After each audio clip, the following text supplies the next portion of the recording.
Bonjour à toutes, ravie de vous retrouver, bienvenue sur Elle se réalise. Bonjour Garance. Bonjour Sandrine. Ravie de te retrouver également. Ravie également. Donc c'est reparti pour un nouvel épisode des petits déjeuners Facebook Live 100% pratico-pratique et interactif d'Elle se réalise. Alors, première question avant de se lancer dans le vif du sujet, est-ce que nous sommes dans le bon sens? Garance, est-ce que toi tu vois des retours par rapport à ça? On va regarder, on va se connecter en même temps pour suivre et pour voir si tout se passe bien, que ce soit en termes d'image, de son, et qu'on puisse échanger ensemble et suivre vos questions. C'est en train de charger, moi sur ma page, donc je ne sais pas si pour vous, vous voyez déjà les choses ou pas. En tout cas, n'hésitez pas à réagir et voilà, à nous mettre vos commentaires au fur et à mesure. On est toujours dans cette saison 1 et d'ailleurs, je vais rappeler pour celles qui nous rejoignent pour la première fois, qui es-tu, Garance, finalement? Alors, donc ravie d'être parmi vous ce matin, Garance Hiverneau. Donc, moi, je suis une serial entrepreneuse. J'ai créé plusieurs entreprises dans ma vie, dont celle qui nous concerne aujourd'hui, 5A Conseil, qui accompagne les femmes dans leur reconversion, dans leur transition professionnelle, pour que tout simplement elles soient plus heureuses dans leur job et surtout qu'elles puissent articuler leur vie professionnelle et leur vie personnelle de manière plus sereine que parfois elles le font encore aujourd'hui. Ce qui fait que tu es à la fois vraiment spécialisée sur la reconversion parce que c'est ton cœur de métier au quotidien par rapport aux femmes que tu accompagnes avec toutes tes équipes de coachs professionnels et diplômés et certifiés. Et à côté de ça, tu es aussi une vraie experte en création d'entreprise puisque tu as eu plusieurs expériences entrepreneuriales et dont on reviendra, on se reparlera de ces expériences parce que là, on va justement partager tout ce à quoi on peut s'attendre derrière la reconversion et la création d'entreprise, mais aussi partir dans démonter les préjugés, les faux semblants et aussi se rassurer par rapport à des choses où on se fait un monde, on a l'impression que les autres réussissent ou pas, ou qu'il y a plein de choses et toi t'as une vraie expérience à partager avec nous à ce sujet-là par rapport à ce qui t'est arrivé avec l'une de tes 2 entreprises et comme ça après nos échanges de questions-réponses, on reviendra là-dessus. Déjà, tu peux nous dire quelle était l'autre entreprise que tu avais? Alors, en effet, moi j'ai un discours vis-à-vis de l'entrepreneuriat assez cash, assez transparent, parce que souvent on idéalise ce que peut être la création d'entreprise. Et pour le coup, moi j'ai une boîte où j'ai connu un échec relativement retentissant. J'en parle de manière tout à fait transparente parce que j'estime que ça peut être très utile pour tout un tas de femmes et d'hommes d'ailleurs d'avoir mon retour d'expérience sur le sujet. Et par ailleurs, j'ai une autre boîte qui fonctionne très bien. Donc j'ai vécu les 2 situations sur des modèles économiques qui n'ont absolument rien à voir. Donc en effet, je commence à avoir un retour d'expérience suffisant pour en parler publiquement et surtout vous aider, vous, si vous êtes dans cette optique-là de créer votre boîte, d'avoir assez d'éléments pour vous lancer ou pas dans cette incroyable aventure. Ce que tu viens de dire est précieux, c'est que tu as connu à la fois l'échec et la réussite, mais le truc c'est que Garance a connu ça en même temps. C'est-à-dire qu'on peut être la même personne et avec une entreprise connaître l'échec et se dire mince ça marche pas, il faut que je liquide, et de l'autre côté réussir avec son entreprise et la voir se développer, progresser, être en train d'embaucher et se dire voilà, c'est vraiment, on reviendra sur ton témoignage tout à l'heure parce que c'est là où on voit aussi qu'il faut arrêter de se remettre toujours en question soi personnellement. Si tu avais vécu les 2 de manière distincte, tu aurais pu avoir l'impression que tu étais nul parce que tu étais dans l'échec et ne jamais oser entreprendre. Là, tu as vécu 2 choses, on peut être la même personne. On peut être la même personne, mais ça, je pense que voilà, dans la vie, c'est comme ça. On peut être la même personne et avoir des échecs et des réussites dans tous les domaines d'ailleurs. En revanche, en effet, le fait de vivre les 2 choses en même temps, c'était quand même assez sportif d'un point de vue émotionnel, d'autant plus que j'ai eu un bébé en même temps.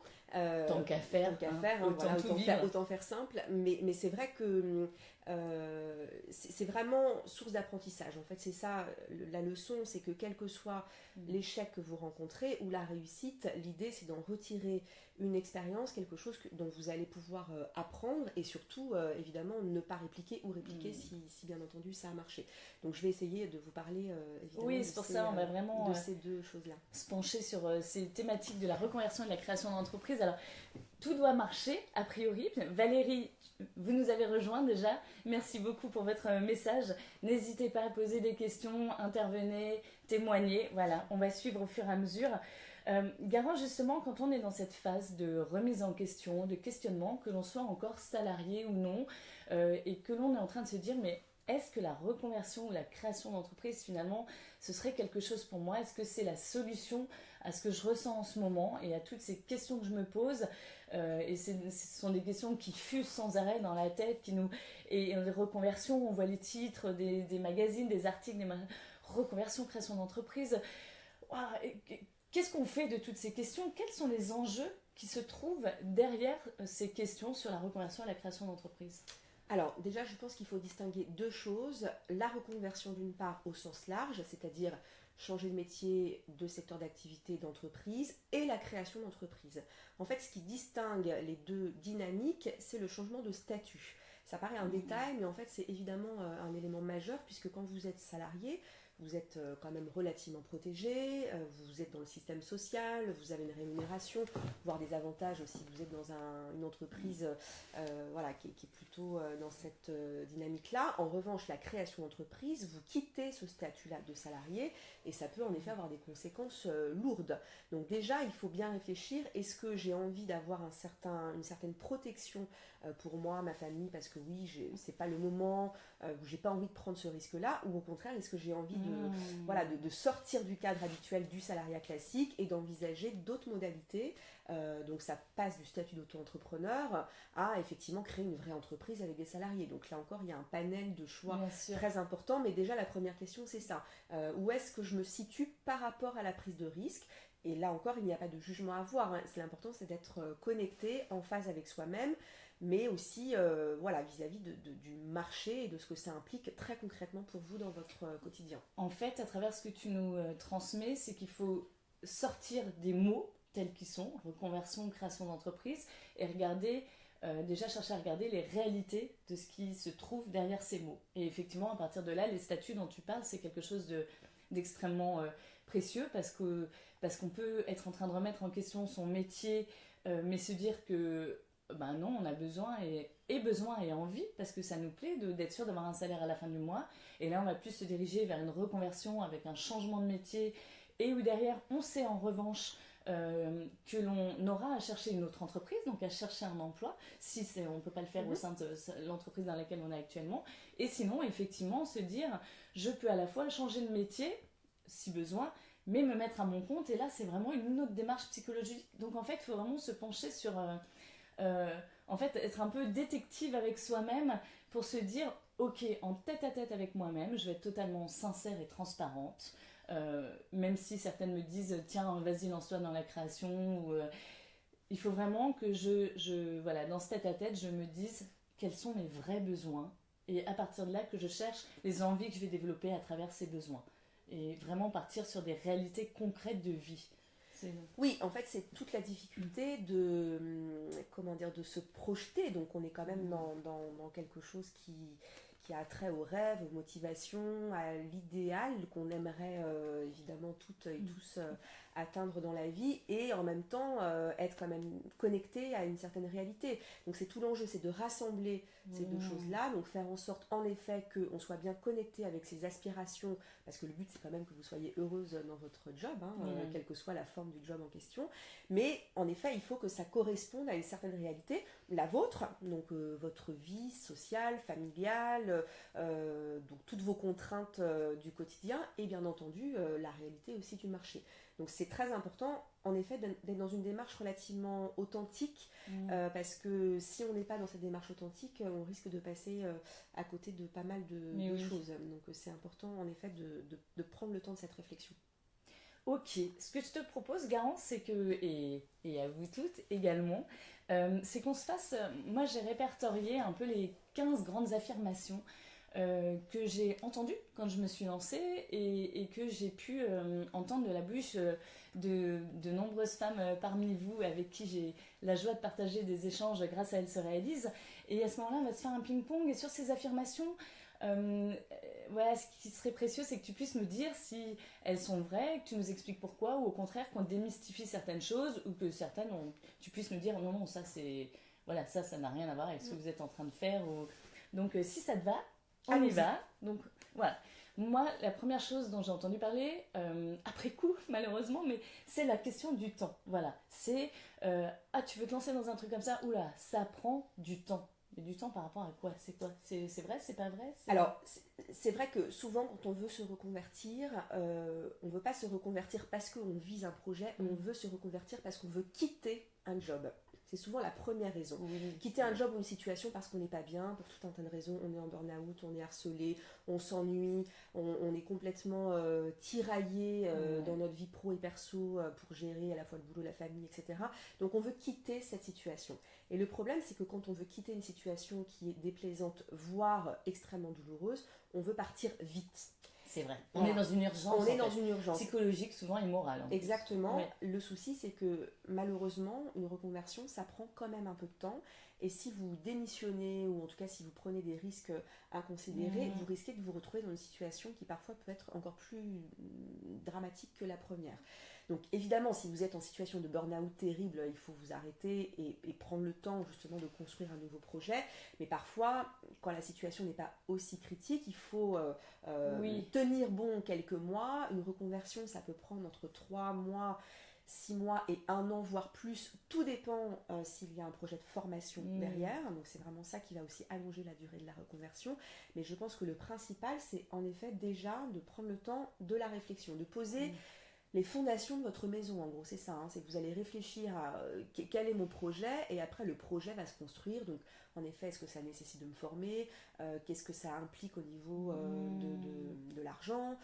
Il y a toutes les questions qui vont émerger ensuite. Mais déjà, il faut prendre ce temps-là de la réflexion, qui est un temps minimum, malheureusement incompressible, mais qui est vraiment le garant de la réussite de votre conversion, quelle qu'elle soit, changement de secteur d'activité, de métier ou création d'entreprise. Ce qui fait que là, si on a envie de le voir d'un côté positif, plutôt que ce soit quelque chose qui nous oppresse en disant oh non, je peux même pas me dire que ça va avoir lieu dans le trimestre et que ce sera fait, c'est se dire que c'est en fait un cadeau qu'on se fait à soi-même et que pour une fois, alors qu'en plus on est dans un rythme de vie où tout va toujours très très vite et il faudrait aller vite et il faudrait faire les choses vite, en fait c'est se faire un cadeau en se disant ça c'est pour moi. C'est mon besoin, mais c'est mon projet de vie. Il va y avoir des répercussions sur tout, sur la globalité de tout ce que je vis.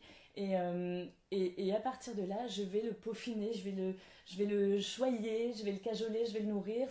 Voilà, mon projet, c'est lui donner vie, en fait, le conscientiser de manière à ce que ça devienne oui, quelque chose dont on a envie de prendre soin et qu'on va nourrir au fur et à mesure, comme un enfant finalement.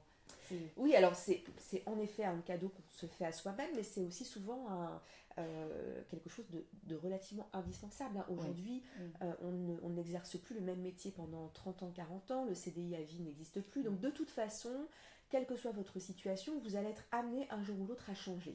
Voilà, je pense que ça c'est un constat qui est relativement clair. Donc la question c'est, est-ce que vous changez dans la précipitation, l'urgence parce que vous n'avez pas voulu anticiper, ou alors en effet, est-ce que vous êtes aussi dans cette démarche d'anticipation et de vous dire, bon voilà, là finalement ça va pas si mal, mais je me fais ce cadeau-là aussi de réfléchir aux différentes options qui s'offrent à moi en termes de carrière, et le jour où il y a un pépin, ou alors j'en ai marre, je veux passer à autre chose, j'ai suffisamment d'outils pour amorcer cette reconversion. Mais voilà, quelle que soit la situation, que la reconversion soit subie ou choisie, tout le monde aujourd'hui va être amené un jour ou l'autre à changer au minimum une fois de métier. C'est chouette, c'est l'évolution. C'est l'évolution. Alors, autre idée qui revient, c'est justement, je n'ai pas d'idée. Voilà, je rêve de me reconvertir, de changer ce que je suis en train de vivre, mais je n'ai pas d'idée, donc ça signifie que la reconversion, la création d'entreprise ne sont pas pour moi, parce que si je n'ai pas d'idée, c'est que je n'ai pas de projet. Donc voilà, ça veut dire que voilà, il n'y a rien pour moi. Alors, il faut savoir que nous, la moitié des personnes qui viennent nous voir, des femmes en l'occurrence, n'ont absolument pas d'idée. C'est-à-dire qu'elles viennent nous voir en disant, ce que je disais tout à l'heure, je veux quitter mon job, quitter ma situation parce que ça ne va plus. Mais en revanche, je n'ai absolument aucune idée de ce que je veux faire, de ce que je peux faire aussi, des différentes options qui s'offrent à moi.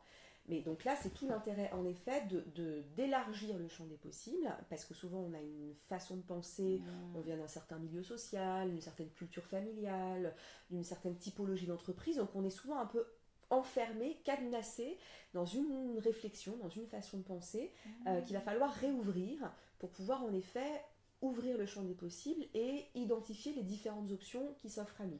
Et une fois qu'on a élargi ce champ-là, on va en effet resserrer les choses petit à petit, donc c'est un peu comme un entonnoir, hein, et on va identifier finalement quel projet va se dessiner en fonction de mes valeurs, de mes intérêts, de mes motivations, de mes aspirations profondes, mais aussi bien entendu du marché, de ma situation familiale, etc., etc. Donc on part très large pour resserrer ensuite et en effet se diriger vers un ou deux projets professionnels. Ce qui fait que tout le monde a une chance, qu'on ait une idée ou pas, il faut y aller si on en ressent le besoin. C'est ça. Il faut y aller dans la recherche.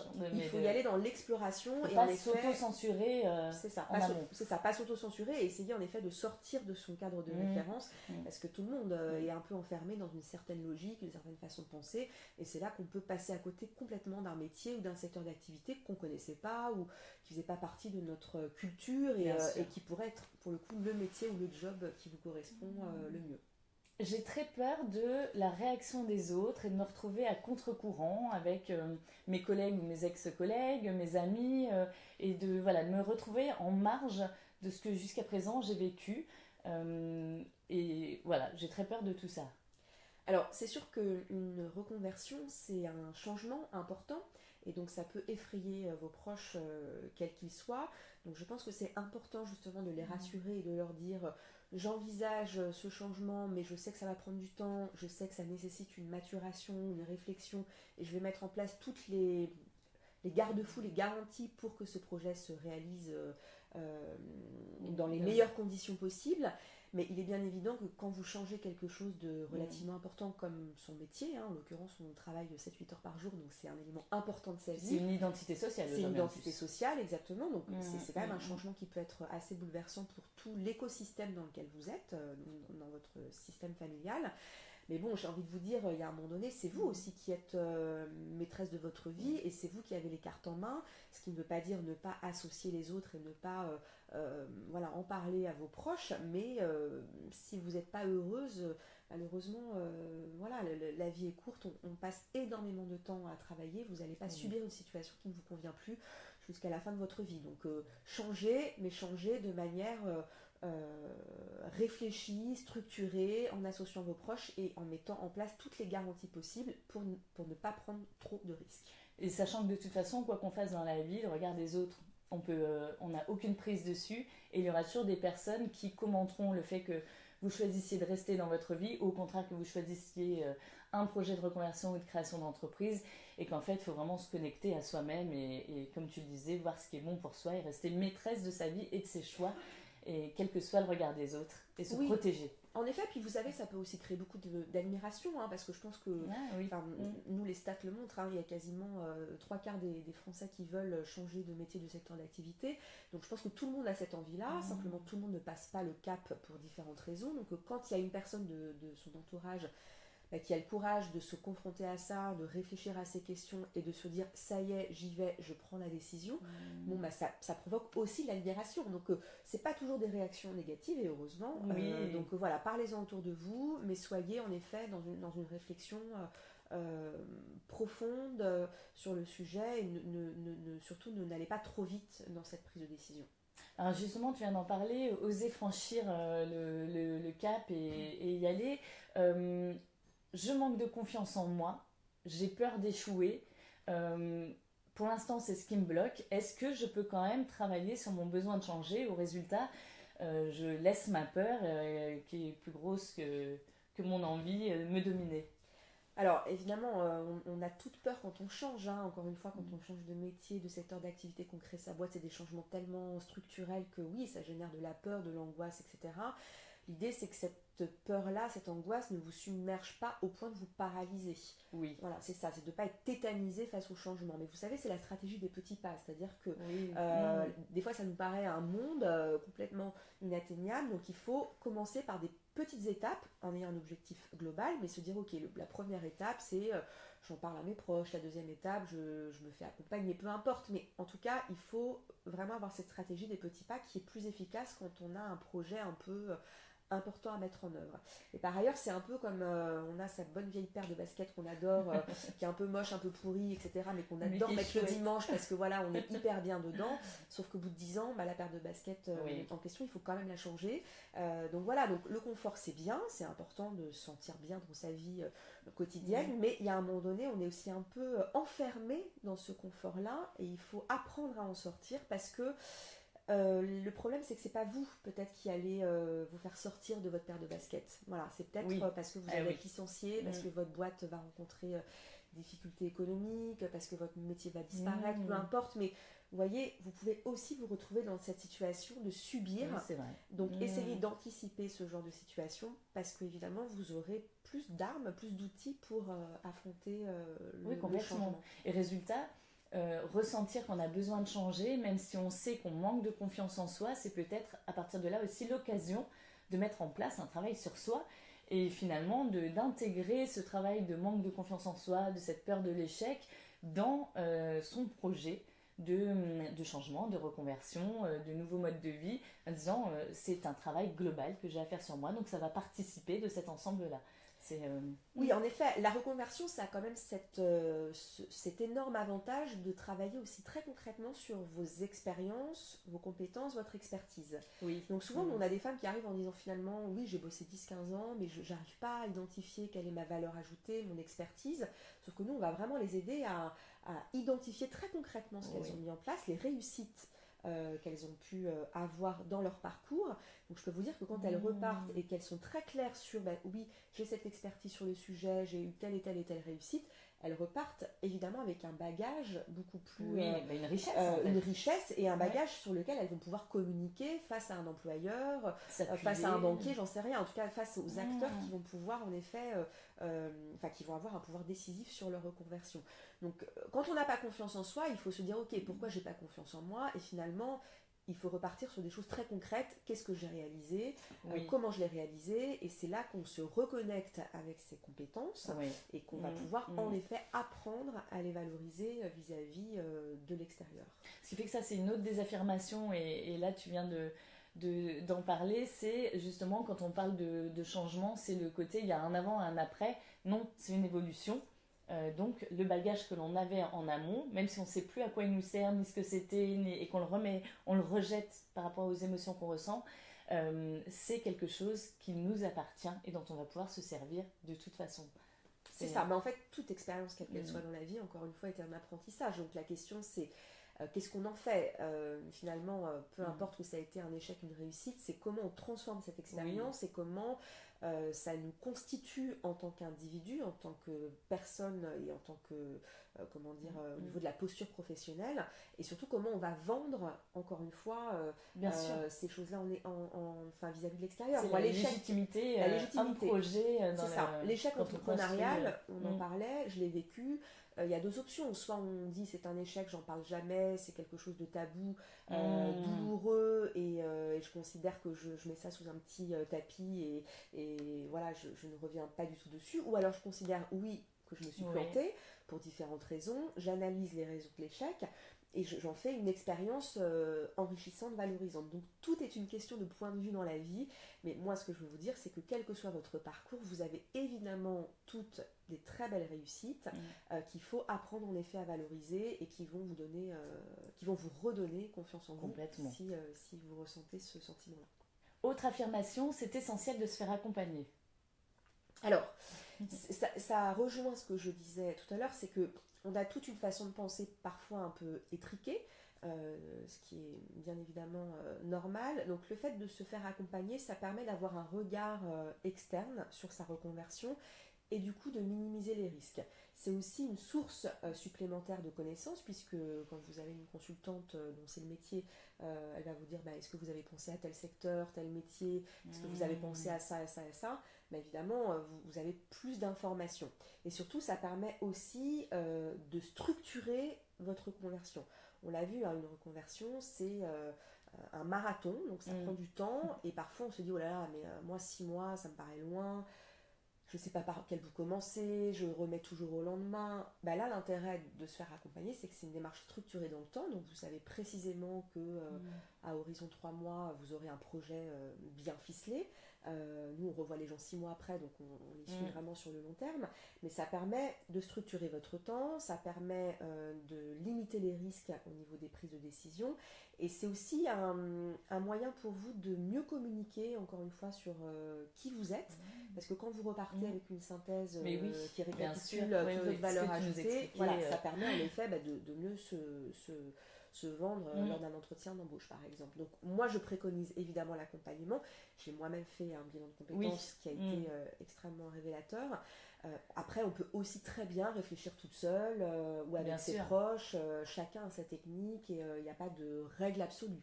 Mais en tout cas, ça minimise les risques. Ça, c'est sûr. Autre affirmation, moi j'ai une idée très précise de ce que je veux faire et je suis sûre que ce métier, même si je ne l'ai jamais fait, me correspond complètement. Alors, c'est déjà bien d'avoir une idée de métier en tête et de se dire c'est ce métier que je veux faire. En revanche, attention, premièrement, est-ce que l'image que vous avez de ce métier correspond à la réalité? Parfois on imagine, je dis n'importe quoi, que fleuriste, c'est un métier super sympa parce qu'on est avec les fleurs, on est connecté à la nature, il y a un côté créatif qui est extrêmement satisfaisant, sauf qu'on oublie qu'il faut aller à Rungis à 4h du matin, qu'on a les mains très abîmées, qu'on travaille tous les week-ends, les jours fériés, les fêtes, etc. Donc voilà, attention à ne pas avoir une image galvaudée d'un métier, d'une part, et d'autre part, vérifier que ce métier est un métier qui recrute. D'un point de vue économique, est-ce que c'est un métier qui fonctionne? Est-ce que c'est un métier qui fonctionne dans votre région? Parce que là encore, il y a des différences en fonction des régions. Donc vous voyez, c'est très bien d'avoir une idée, mais il faut la challenger. Il faut vérifier que cette idée est réalisable pour vous, donc au niveau du nouveau cadre de vie que ça va générer, et qu'elle est réalisable vis-à-vis du marché de l'emploi. Il faut croiser ses besoins pour l'avenir avec ses désirs et la réalité de ce métier. Mais alors justement, la réalité de ce métier, impossible d'en savoir plus avant de l'avoir fait. Autre affirmation. Alors, il y a d'autres moyens, parce qu'évidemment, vous n'allez pas devenir fleuriste pour tester le métier de fleuriste, c'est de contacter des personnes qui font ce métier. Nous, c'est ce qu'on fait en bilan de compétences, ce qu'on appelle les enquêtes métiers. Ça permet en effet de questionner, nous on a un petit questionnaire type, ces personnes-là, et de vérifier que leur réalité quotidienne correspond à ce que vous aviez en tête.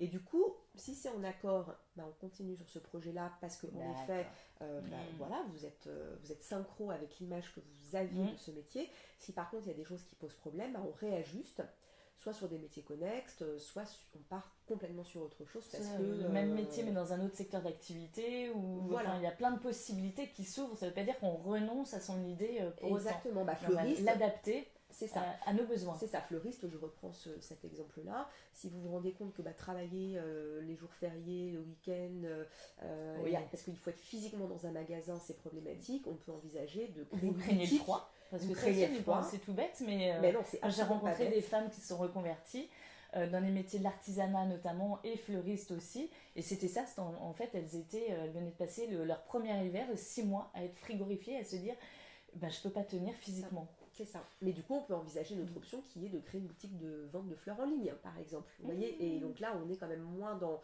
le quotidien du commerce. Alors, ça reste du commerce, mais digital, c'est un peu différent. Donc, vous voyez, il faut creuser. C'est un peu dérouler la pelote de laine, en fait.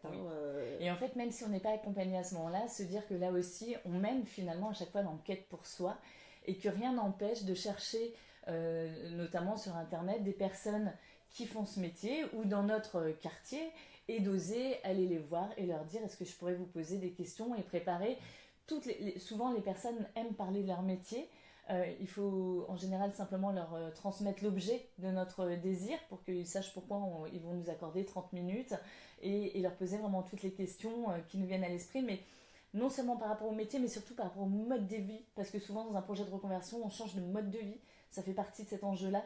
Et c'est de vraiment chercher à voir comment vit-il, comment vit-elle, et dans le quotidien, quelles sont les répercussions de ce métier-là.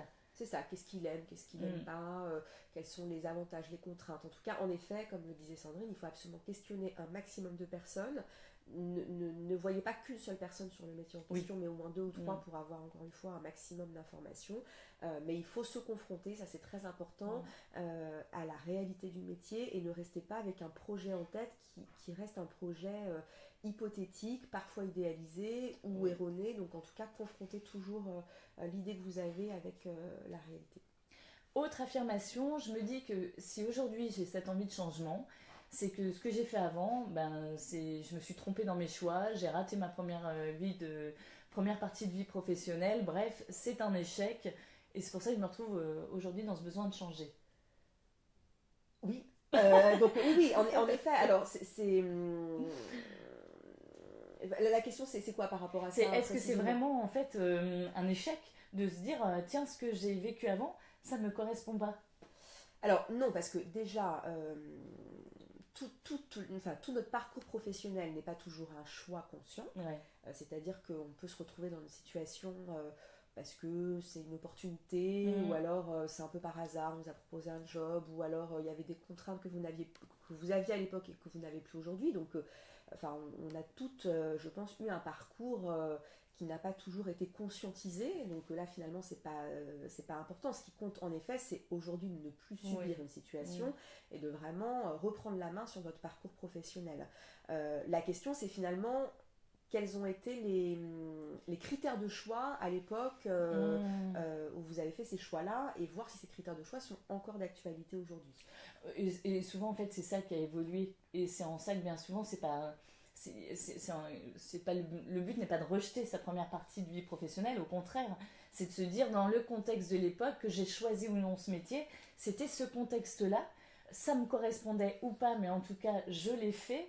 Et donc, à partir de là, c'est aussi ce dont tu parlais tout à l'heure, ce bagage qui est une vraie richesse, parce qu'en fait, on l'a vécu, on est devenu, on a exercé ses talents dedans, on a de l'expérience là-dedans, et quoi qu'il en soit, même si on s'est retrouvé dans un métier avec que des chiffres, alors qu'en fait, on se dit, j'ai détesté les chiffres toute ma vie, et j'ai fait ça, ouais, mais ça va être hyper précieux pour justement mettre en place son prochain projet. Et si on monte une entreprise, ce sera d'autant plus précieux, par exemple, de maîtriser les chiffres, et en fait, il y a toujours une valeur ajoutée à ce que l'on a vécu précédemment. Tout à fait, c'est ça, l'idée, c'est d'extraire de votre parcours tout ce que vous avez appris, même si vous ne voulez pas le réutiliser aujourd'hui, ça c'est pas si important que ça. Ce qui compte, c'est ce que vous avez appris, si vous voulez le réutiliser ou pas, et donc on fait ce tri par rapport à toute cette information, parce que quand vous retracez tout votre parcours professionnel, à moins que vous soyez étudiante et que vous ayez très peu d'expérience, mais en tout cas quand on a 10-15 ans, on peut avoir déjà fait plusieurs métiers, avoir évolué dans plusieurs secteurs d'activité, donc il faut en effet faire tout le déroulé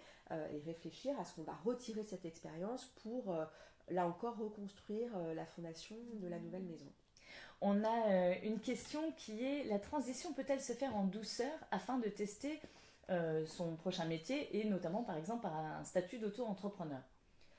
Alors, la transition peut se faire en douceur, oui, tout dépend de votre situation actuelle. Est-ce que vous êtes salarié? Est-ce que vous êtes demandeur d'emploi? Est-ce que vous êtes dans un temps plutôt détendu, ou au contraire dans l'urgence financière? Donc ça dépend vraiment de votre situation. Et le statut d'auto-entrepreneur, ça peut être en effet un moyen de tester peut-être une création d'entreprise sans prendre de risques. Par exemple, vous pouvez être salarié et auto-entrepreneur, ou demandeur d'emploi et auto-entrepreneur. Donc oui, tout ça est cumulable, et ça permet en effet de tester deux situations en parallèle pour ne pas prendre trop de risques. Et puis le jour où votre activité d'auto-entrepreneur évolue, voire explose, ce que je vous souhaite évidemment, vous pouvez arrêter votre job de salarié ou quitter votre situation actuelle. Donc oui, la transition peut se faire en douceur.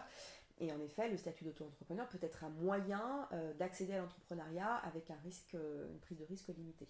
D'accord. Autre affirmation: je devrais suivre tous les conseils que je vais recevoir. Alors, non, évidemment, parce que dès que vous allez parler de la reconversion, vous allez voir que tout le monde a son avis sur la question. Alors, évidemment, il faut écouter les autres, il ne s'agit pas d'être enfermé dans sa bulle, mais en revanche, vous allez être noyé d'informations. D'ailleurs, que ce soit par les proches ou aussi par vos recherches, dès que vous allez creuser sur le net reconversion, métier, etc., vous allez avoir tout un tas d'informations. Et la question, c'est qu'est-ce que je fais de cette information? Donc, il faut trier l'information et ensuite, il faut la hiérarchiser. D'où l'importance de l'accompagnement, si vous êtes un peu mal à l'aise par rapport à ça, parce que nous, ce qu'on fait, c'est vraiment ça. On élargit, comme je le disais, on creuse toutes les options possibles, et ensuite, on fait le tri. Parce qu'il faut vraiment hiérarchiser les informations pour décider d'un plan d'action. Si, par exemple, je me reconvertis vers un métier qui nécessite des compétences que je n'ai pas, comment je trouve ces compétences? Est-ce que je me forme? Est-ce que je me lance dans le métier sans savoir et j'apprends sur le tas? Mais est-ce que c'est possible de le faire? Enfin, Complètement. voilà, donc il y a tout un tas de questionnements qu'il faut avoir et qu'il faut trier. Y compris tous les conseils des proches qui parfois sont aussi très contradictoires. Voilà, mais eux projettent aussi leur inquiétude, leur désir, ou même au-delà des inquiétudes, ils projettent leur envie de partager. Moi, par rapport à cette partie sur les conseils, effectivement, je sais en me retrouvant projetée dans la création d'entreprise, que je n'avais pas forcément anticipé au début quand j'ai plaqué ma première vie professionnelle, j'ai beaucoup entendu tu n'y connais rien, tu redémarres à zéro, l'entrepreneuriat c'est très spécifique et donc il va falloir que tu suives les conseils que tu vas recevoir. Comme j'ai tendance à aimer apprendre, je me suis dit bah oui bien sûr, le côté bon élève a repris le dessus à ce moment-là. Et c'est vrai que moi sur les conseils, aujourd'hui, 3 ans plus tard, ce que je vois c'est qu'on a toujours besoin d'experts qui ont des spécificités techniques sur un champ de compétences. Et notamment dans la création d'entreprise, on va s'entourer d'un expert comptable ou d'un avocat. Mais on parle de conseils dans ces moments-là. Pour moi, aujourd'hui, l'enjeu, c'est de poser une question technique sur un besoin particulier qu'on a et avoir une réponse technique et se dire que la personne souvent a très envie elle aussi de nous donner sa réponse en disant mais tu vois tu devrais faire ça. Et en fait, c'est pas tu devrais faire ça, c'est dire à ma question, là, qu'est-ce que je dois faire, quel statut, quel machin, c'est quelles sont factuellement les réponses. Et moi, derrière, toute seule, je ferai le choix parce que finalement, tu parlais d'être maîtresse à bord, de rester maîtresse de sa vie. C'est pareil, quand on monte son projet, on est la seule finalement à avoir la vision globale de tous les enjeux de son projet. Et que parfois, même une réponse technique sur un statut où on va peut-être être amené on est en train de divorcer, on est en train de vivre quelque chose qui fait que ce que l'on va vivre va changer et il n'y a que nous qui le savons. Donc moi je sais qu'aujourd'hui je ne pose plus mes questions de la même manière quand j'ai des besoins aux professionnels et je n'attends plus les mêmes réponses. Je suis devenue plus focus et j'ai repris en fait la main en me disant je suis la seule à devoir... mais souvent on a besoin d'être rassuré, alors on aspire à avoir des conseils mais effectivement, et c'est là où dans l'accompagnement dont tu parles, être peut-être à ce moment-là accompagné par un coach vous permet de refaire le point sur les différentes informations que l'on reçoit et dont on est abreuvé pour se dire waouh, moi, de quoi j'ai besoin et mon projet surtout, de quoi a-t-il besoin lui. Alors, en effet, il faut garder sa ligne. J'en avais gros sur le cœur parce que ça a été éprouvant de faire le tri sur justement ces conseils qu'on reçoit. Non, mais je comprends bien ce que tu veux dire, mais je pense que le principal, c'est de garder sa ligne directrice pour ne pas trop dévier, pour ne pas se perdre, mais ça sous-entend de réfléchir à cette ligne. Ouais. Finalement, quel est qu'est-ce qui va guider cette reconversion et donc ça veut dire réfléchir vraiment à tous les critères qui sont importants et une fois que vous avez réfléchi à ça, finalement vous avez cette ligne directrice, donc oui vous allez peut-être un peu dévier à gauche ou à droite, peu importe, mais vous n'allez pas vous laisser aspirer et noyer par les conseils des autres. Ça c'est le premier point. Et pardon, par rapport à ça, il faut penser à revoir régulièrement, à coucher par écrit cette ligne directrice pour pouvoir régulièrement aller la voir dans les périodes de... Bien sûr. Parce que c'est très précieux. Et puis cette ligne, elle va être amenée aussi à bouger, parce que votre vie va bouger, vos proches vont bouger, donc évidemment rien n'est figé, mais en tout cas il faut quand même réfléchir là encore à la fondation, parce que si vous ne réfléchissez pas à ça, vous allez être, en effet, c'est dès qu'il va y avoir un coup de vent à gauche, vous allez à gauche, dès que vous allez avoir un coup de vent à droite, vous allez à droite, donc vous allez vous perdre dans la masse d'informations qu'on va vous donner et vous allez vous effondrer. Donc voilà, réfléchir à cette ligne directrice de manière assez structurée. Et deuxièmement, attention sur le sujet de l'entrepreneuriat. On est souvent très focus sur le statut, la partie réglementaire, etc. Tout ça pour moi n'est pas un sujet. En tout cas, ça le devient quand la boîte elle est déjà un peu avancée. Le vrai sujet, c'est votre modèle économique. Et c'est encore plus pragmatique que ça, c'est comment vous trouvez des clients. C'est ça. C'est que ça le sujet. Donc ne vous perdez pas. Nous, on a plein de femmes qui nous disent « Ça fait 6 mois que je réfléchis à mon statut, excuse-moi, que je réfléchis à mon statut, que je sais pas, voilà, le modèle fiscal qu'il faut... » Non, tout ça, on s'en moque. Ça se change en plus. Les choses ne sont pas figées sur ces choses-là. En revanche, si vous n'avez pas de modèle économique, si vous ne savez pas comment trouver vos clients, je vous assure que quel que soit le statut que vous allez avoir, auto-entrepreneur, SASU, SARL, URL, etc., ça ne marchera pas. Donc ne perdez pas trop de temps à réfléchir à votre super beau site internet, à vos belles cartes de visite, etc. Tout ça, c'est relativement accessoire. Soyez très focus sur votre modèle économique et comment vous trouvez vos clients. Il n'y a que ça qui compte, le reste. Alors ça, c'est un conseil extrêmement précieux que moi j'aurais bien aimé avoir il y a 3 ans, d'autant que derrière ce qu'on m'a effectivement dit, parce qu'on nous pousse dans ces moments-là à vraiment préparer cette première partie par rapport à l'entreprise, en ayant l'impression que dès qu'on aura les statuts, que l'entreprise sera créée, ça va s'enchaîner. C'est faux, et non seulement il faut chercher, la première chose c'est les clients. Est-ce que je vais en avoir? Est-ce que je sais les chercher? Est-ce que j'aime faire ça? Et à partir de là, c'est seulement quand les contrats sont décrochés que l'on ouvre sa société et qu'on se penche sur la question des statuts. Mais ouvrir une société et passer 6 mois de réflexion là-dessus et après s'apercevoir qu'effectivement ça ne nous correspond pas du tout d'aller prospecter, de rechercher, c'est le cauchemar. C'est ça. Et donc la dimension commerciale est une dimension fondamentale de l'entrepreneuriat. Donc si vous n'êtes pas à l'aise avec cette notion, c'est pas rédhibitoire, mais il faut réfléchir à comment je fais pour trouver des clients, comment je fais pour me vendre, parce que la création d'entreprise, peut-être m'associer, mais la création d'entreprise, c'est évidemment un cadre de vie, un projet de vie, c'est aussi défendre des valeurs, c'est défendre une cause éventuellement, mais sans modèle économique, vous ne défendrez pas votre cause, vous voyez, donc il faut absolument réfléchir à cette question-là. Et souvent, les femmes ont plus de mal parce qu'elles sont aussi moins à l'aise avec l'argent, moins à l'aise avec la négociation.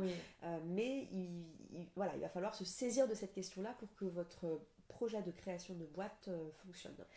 On parle d'argent, autre affirmation, ça va me coûter cher, une reconversion ou une création d'entreprise. Alors, il y a 2 choses. Déjà, il faut savoir qu'en France, on est relativement protégé, donc c'est-à-dire que tous les dispositifs d'accompagnement et de formation sont quasiment tous pris en charge. Vous avez le conseil en évolution professionnelle, vous avez le bilan de compétences, la formation, il y a différentes formes de formation, vous pouvez être pris en charge dans le cadre de votre compte personnel de formation. Donc déjà, tout l'écosystème de la reconversion est quand même quasiment à 100% financé. Donc ça vous évite déjà de dépenser de l'argent sur ce point-là. Après, il y a la question en effet du temps de votre reconversion et de ce que ça implique en termes de rémunération.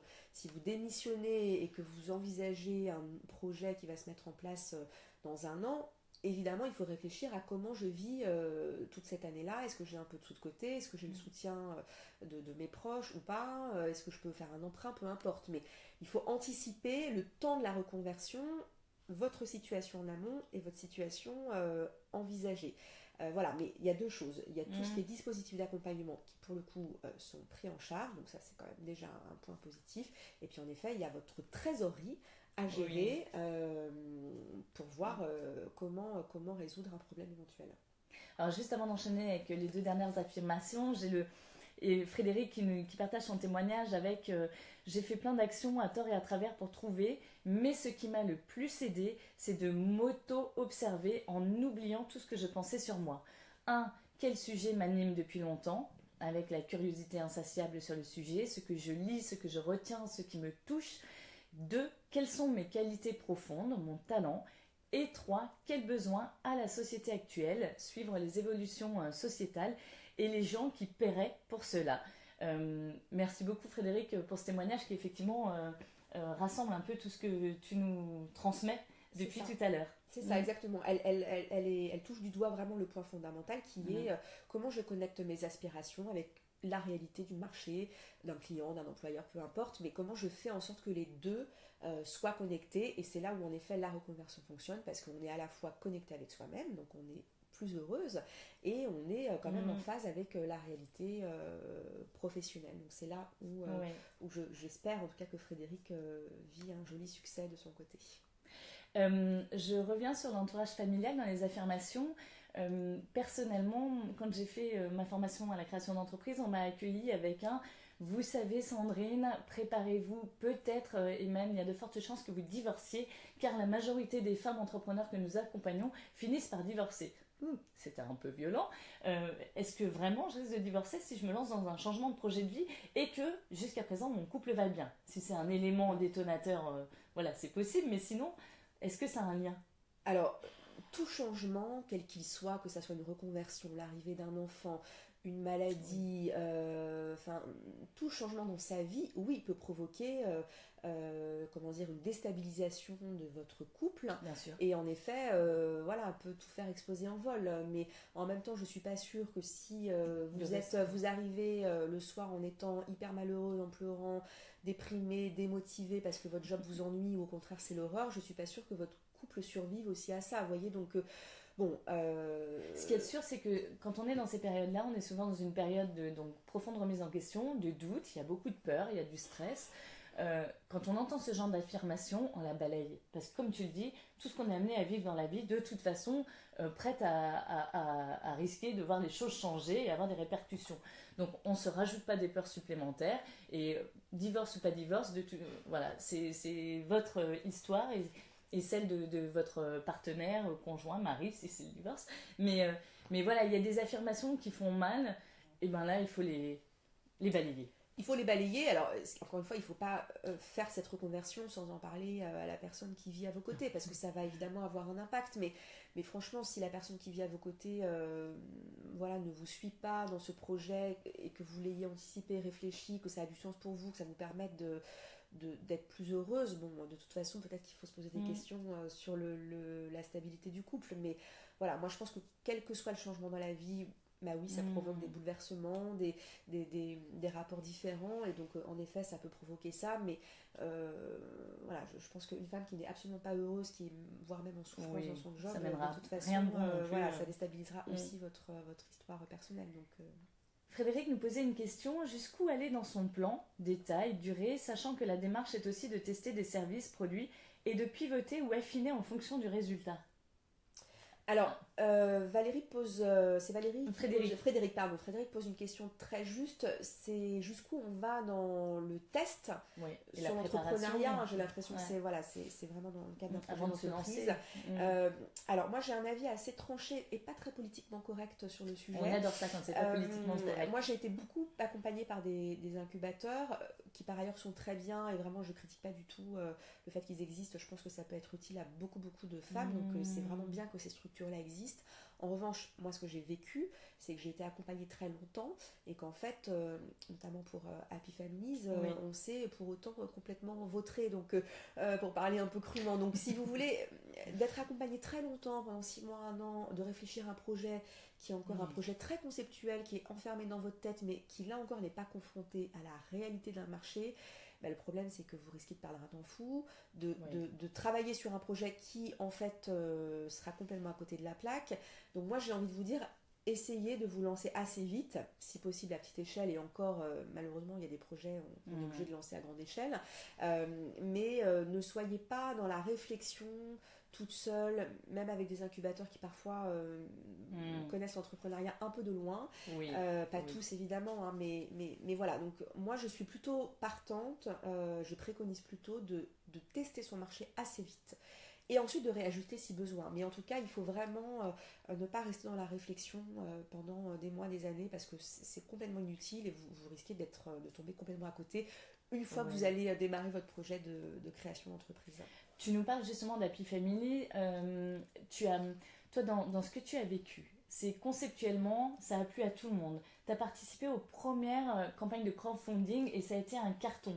Avec ton associé, vous avez été suivi par des banques, vous êtes passé, après des mois et des mois de maturation du projet, vous êtes passé dans la réalité concrète. La presse était dithyrambique, vous aviez toute la presse magazine à vos côtés, la télé aussi, vous avez eu des sujets. En fait, sur le papier, c'est waouh, tu avais 2 entreprises, une qui brillait complètement et qui cochait toutes les bonnes cases pour la réussite, et l'autre qui marchait, mais voilà, sans attirer. Et aujourd'hui, c'est l'autre qui permet de toi te faire vivre, mais d'employer plein de personnes aussi. Et Happy Families, tu as fait le choix Qu'est-ce qui s'est passé? C'est quoi la différence entre cette réalité qui se transforme en illusion finalement quand on creuse un peu? Alors, en effet, il faut distinguer le glamour d'un projet professionnel ou d'une boîte. Là, en l'occurrence, Happy Family, c'était le cas. C'était un projet relativement ambitieux, créé par une sœur et un frère, un projet pour les familles, qui était complètement dans l'innovation sociétale, qui a été en effet encensé par les médias, etc. Donc tout ça, c'est très sympa sur le papier. Moi, j'étais très contente, sauf que la réalité économique était bien plus rude que ça. Et en effet, le modèle économique n'a jamais été validé. Et d'ailleurs, je reçois encore aujourd'hui, franchement, entre 10 et 15 messages de femmes et d'hommes qui veulent créer des concepts équivalents. Malheureusement, je m'excuse, j'ai pas le temps de répondre à tout le monde, pardon.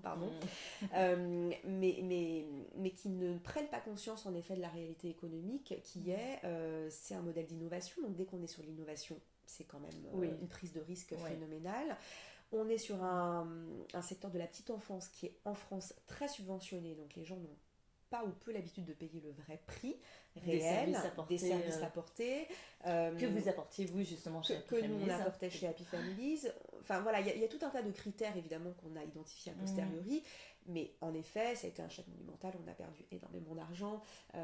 Voilà, puis la chute a été d'autant plus rude qu'on a été encensé. Donc en effet, il faut. Et pourtant, vous avez été accompagné. Et pourtant, on a été accompagné par des incubateurs très bons. Mais vous voyez, on a passé 1 an à réfléchir à l'impact social du projet, ce qui était notre moteur à nous. On voulait vraiment avoir un impact sur les parents et en particulier sur les femmes, sans réfléchir finalement à comment on paye nos équipes, comment on se paye soi-même, etc. Donc il y a quand même un petit problème de hiérarchisation, là encore, tant que le modèle de priorité, tant que le modèle économique n'est pas éprouvé, tant qu'il n'est pas validé, il n'y a rien d'autre qui compte. Tout le reste, c'est vraiment accessoire et c'est pas ce sur quoi vous devez vous focaliser. Et on parlait tout à l'heure de l'envers du décor d'un métier. Ce qui est fou, c'est que dans tes 2 entreprises, tu étais au contact avec de la clientèle, puisque chez 5A Conseil, vous vendez des accompagnements, des bilans de compétences. Et pourtant, tu m'as dit, nous n'avions pas conscience de ce contact clientèle pour Happy Families, où c'était encore autre chose. Et finalement, sur le papier, les mots sont les mêmes, c'est un rapport à la clientèle, mais dans le concret, c'était 2 métiers différents. C'est ça, en fait, j'ai fait tout le contraire des conseils que je vous ai donnés, en fait. Donc, c'est là, donc, c'est rassurant parce que ça vient de la pratique. Et ça vient du pratico-pratique maintenant, les conseils. C'est ça, donc c'est-à-dire que nous, on a imaginé ce projet sur le papier qui était un projet très sympa sur le papier, sauf que la réalité, en effet, c'est une réalité qui est très dure, qui est une activité de commerce. Donc vous êtes ouvert 7 jours sur 7, vous travaillez les jours fériés, vous êtes physiquement constamment face à la clientèle, donc debout. Toutes celles qui travaillent dans le commerce le savent, hein, c'est un métier qui est physiquement difficile, qui est dur. Le niveau d'exigence des clients est de plus en plus élevé et c'est tant mieux, mais ça veut dire que ça nous met une pression qui est quand même très importante, d'autant plus quand on est sur un modèle qui ne fonctionne pas, où il n'y a plus d'argent qui rentre, etc., etc. Donc voilà, donc clairement entre l'image qu'on avait, qui était une image très sympa sur le papier, très glamour et qui donnait envie à tout le monde voilà, d'y adhérer, et la réalité quotidienne, il y avait un gap qui était absolument colossal et qui était très dur du coup à gérer aussi pour nous, parce que en effet voilà, il fallait switcher de l'un à l'autre en permanence entre ces 2 choses là. Moi je faisais une interview pour France 2 et puis après on allait se retrouver à faire nos comptes et on voyait qu'on perdait des sommes colossales. Donc vous voyez, cette contradiction, elle est en effet très dure à gérer. Mais ça peut faire partie de votre quotidien, je ne vous le souhaite pas évidemment, mais en tout cas il faut tout faire pour que en effet vous ne soyez pas confrontés à ces difficultés-là. Et en plus tu soulignes en fait une autre réalité importante, c'est ce que l'on a toujours l'impression, en tout cas on se dit quand on parlait de manque de confiance en soi ou du doute, que pour les autres, enfin une autre est en train de mieux y arriver, telle autre fait ça, son projet est mieux, se développe mieux.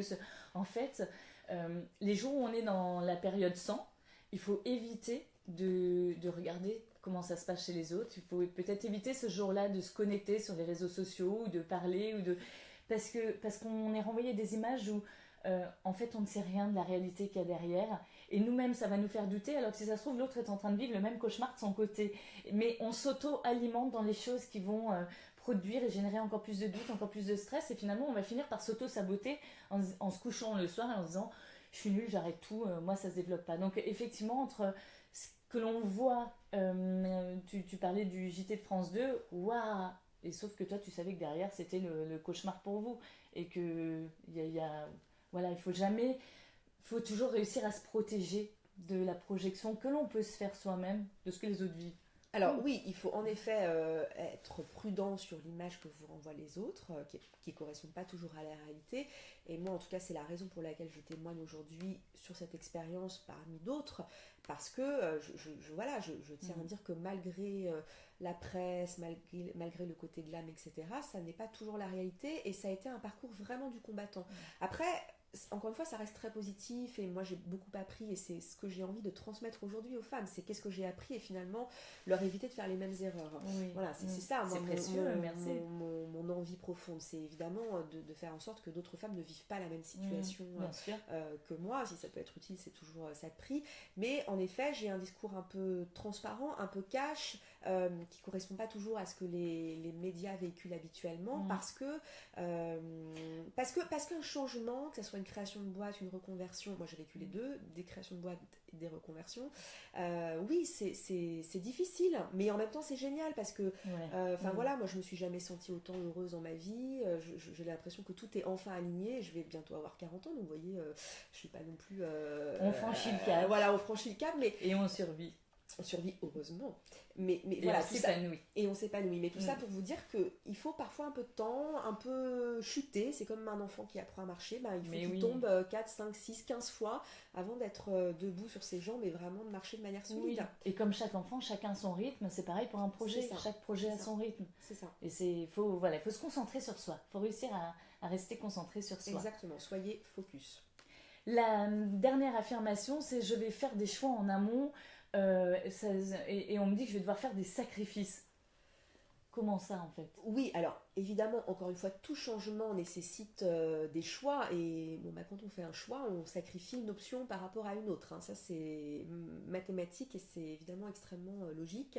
Donc oui, il y a des sacrifices à faire. Donc par exemple, moi je ne me suis pas payée pendant très longtemps, j'ai perdu une partie de ma couverture sociale, j'ai eu une vie amoureuse que j'ai mis clairement entre parenthèses à un moment donné. Enfin oui, il y a toujours des sacrifices dans ce qu'on fait. Après, la question, c'est est-ce que ce sont des sacrifices conscientisés, c'est-à-dire qu'on en a conscience et on fait ce choix-là d'être focus sur autre chose que sur le point qu'on a éventuellement mis de côté, ou alors est-ce que c'est subi et là, en effet, ça peut être vécu comme quelque chose de très douloureux, mais dans la vie, oui, il faut... je ne sais pas si vous connaissez ce test qui est vraiment très révélateur. Vous tapez sur Google Chamallow test enfant et vous allez voir, il y a un petit test qui a été fait, c'est génial, c'est un petit test qui a été fait auprès d'enfants. On leur donne un chamallow, donc des enfants entre 2 et 7-8 ans je crois, on leur donne un chamallow et on leur dit si tu tiens 20 minutes je crois, tu pourras avoir un deuxième chamallow. Si par contre tu le manges tout de suite, tu ne pourras pas avoir le deuxième chamallow. C'est très intéressant parce qu'on voit ceux qui se goinfrent tout de suite et ceux qui tiennent, donc ils font un sacrifice, ils ne mangent pas leur chamallow tout de suite pour avoir un deuxième chamallow plus tard. Donc c'est ça aussi la question, c'est votre rapport à la frustration, comment vous allez accepter à un moment donné de votre vie de mettre des choses de côté, entre parenthèses, pour viser un projet plus satisfaisant, un projet plus grand, un projet plus... Son propre moteur pour le quotidien. C'est ça, votre propre moteur. Donc, encore une fois, il faut bien identifier quels sont vos leviers à vous de motivation, qu'est-ce qui vous fait lever le matin, qu'est-ce qui vous motive. Et je peux vous dire que quand ça, c'est clair pour vous, vous accepterez de ne pas manger tout de suite le chamallow. En fait, et d'attendre. On ne pensera même pas dans ces moments-là. Enfin, on laisse... Vous pouvez y penser parce que c'est des sacrifices qui parfois peuvent être quand même lourds et difficiles, mais c'est toujours plus facile de se dire ok, je fais cet effort là parce que je sais derrière il y a autre chose dans ma vie de plus grand, de plus satisfaisant, de plus heureux, de plus épanouissant, et donc je qui me correspond aujourd'hui, ce qui ne veut pas dire que dans 5 ans, dans 10 ans ce sera toujours ce même moteur. En fait là on enclenche quelque chose qui permet de suivre, de se réaliser tout au long de sa vie, et non pas il y a le moment présent, mais on sera peut-être amené à le revivre. Et c'est même dans ce test du chamallow, ça veut dire que si on l'a fait une fois, on sera capable de le refaire. En fait, alors en tout cas pour les enfants, ça a été prouvé, c'est que les enfants qui résistent le mieux à la frustration et qui sont en capacité en effet à se projeter sur le long terme sont en effet des adultes plus tard qui résistent mieux à la frustration et qui construisent des projets plus solides et sont aussi souvent plus épanouis. Ça amène une capacité de rebond et donc de résilience, et c'est précieux. Exactement. Comme on arrive à la fin de ce petit déjeuner interactif, je vais te lire quand même, Garance, Sylvie qui te dit « Moi j'ai adoré le salon de coiffure Happy Families pour mon fils et moi, pas trouvé mieux depuis ». Merci Sylvie de le dire à Garance. C'est tellement gentil, c'est génial. C'est parce qu'on a eu beaucoup de critiques de clients et parfois justifiées pour les raisons que j'ai évoquées, et donc c'est vraiment adorable et très gentil. Ça me fait chaud au cœur d'avoir des retours comme les vôtres, qui montrent qu'on a quand même été un peu utile et qu'on a apporté des petits moments de satisfaction comme ça pour des parents, des mamans, des enfants, en tout cas tous les clients qui sont venus nous voir. Donc merci infiniment pour ce retour. Et Frédéric qui te dit merci Garance d'avoir partagé tes enseignements avec sincérité et humilité. Justement, tu parlais des médias qui mettent pas en avant la vraie réalité, souvent, qu'il est mieux s'arrêter au titre un peu accrocheur, glamour et sexy.